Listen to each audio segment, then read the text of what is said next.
This is Optimal Startup Daily, episode 57. Why I Finally Quit My Job and 8 Life Lessons I Learned in the Process, Part 1 by Steve Chou of MyWifeQuitHerJob.com. And I'm Dan, your host and personal narrator, wishing you a very happy Thanksgiving if you're celebrating and listening in real time. This podcast is where I read to you from some of the best blogs on entrepreneurship, and I do it every single day.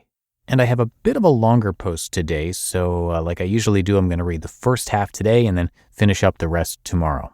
So with that, let's get right to part 1 from Steve as we optimize your life. Why I Finally Quit My Job and 8 Life Lessons I Learned in the Process, Part 1 by Steve Chou of MyWifeQuitHerJob.com. For the past 5 years, I've been asked the following question over and over again. Steve, why do you still have a day job? Why do you work when your businesses generate so much money? Well, several weeks ago, I finally gave notice at my job. Soon, I will no longer be an engineering director of microprocessor design. Soon, I will be giving up a skill that I've studied for as long as I can remember. After working at the same company for 17 years, all of a sudden, I'm going to have an extra 32 to 40 hours free that I'll need to figure out what to do with. The funny thing is that most people don't like their jobs, but I can honestly say I loved mine. All of my colleagues and peers were all Stanford or MIT PhDs, and I was consistently challenged every single day. In fact, I've written at length in the past on why I never considered quitting. But a couple of recent epiphanies finally pushed me over the edge. For one thing, I've come to realize that my kids are getting older at an insanely fast pace, and I don't want to miss any of it. Right now, they are at a golden age where they actually want to hang out with me, and who knows how long that will last. In addition, as they've gotten older, their activities have grown exponentially, and I want to be more involved. I'm even considering coaching some of their sports teams. Bottom line, I started all of my businesses to spend more time with family, and I don't want to lose track of that vision. But it's been tough. Even though my businesses don't require more than 12 to 15 hours per week to maintain, I'm constantly bombarded with new opportunities that are difficult to turn down. For example, I started my conference, the Sellers Summit, with my friend Tony Anderson on a whim because it was something that I've always wanted to do. Now that I'm no longer working as a hardware engineer, I've also been searching for something technical to fill the void. So, starting sometime in July, I'll be working with a friend to start a small software company. Actually, calling it a software company is a bit of a stretch. Initially, we plan on creating some tools to help e-commerce sellers with their businesses, but it could lead to something bigger. Anyway, I'm definitely at a crossroads in my life, and I wanted to take a quick moment to reflect on some of the major lessons I've learned leading up to this point. Here are some words of wisdom from a random Chinese guy on the internet. Always have a backup plan. Even if you are happy with your job and the current status quo, you should always have a backup plan because you never know when your priorities will change. For the past 17 years, I've been very happy at my day job and could have realistically worked there for another 17 years. But my kids completely changed the picture. If you want to be in control of your own destiny and if you want flexibility in your life, then you need to have an alternative income on the side. No excuses. There are 168 hours in a week. You spend roughly 56 hours sleeping, 40 hours working, 36 hours eating, showering, taking care of yourself, which still leaves 36 hours to do whatever you want. Take advantage of this time to plant your seeds of wealth before you need the money. I started MyWifeQuitHerJob.com 6 years before I needed the income. My wife and I started BumbleBeeLinens.com a full year before my wife knew she was going to quit. Anything that is easy will not lead to long-term success. After running my blog for the past 7 years, I've encountered so many people who want to get rich quick. And their first question to me is always, what is the fastest way to make money? What's the easiest way to start? Unfortunately, this is the absolute wrong way to approach a business. In fact, I would go so far as to say that the easier your path, the less sustainable your business model. Let's take blogging as an example. There are hundreds of thousands of people who have started blogs in search of great riches because it's easy to do so. All you need is $3.95 a month and you can launch your own WordPress site. But because the barriers to entry are so low, there's a ridiculous amount of competition and you have to do something extraordinary to stand out in the crowd.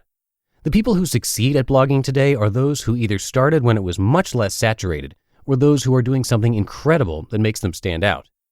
The world of e-commerce is no different. Right now, Amazon is hot, but I give it a few more years until the platform becomes completely saturated with random sellers.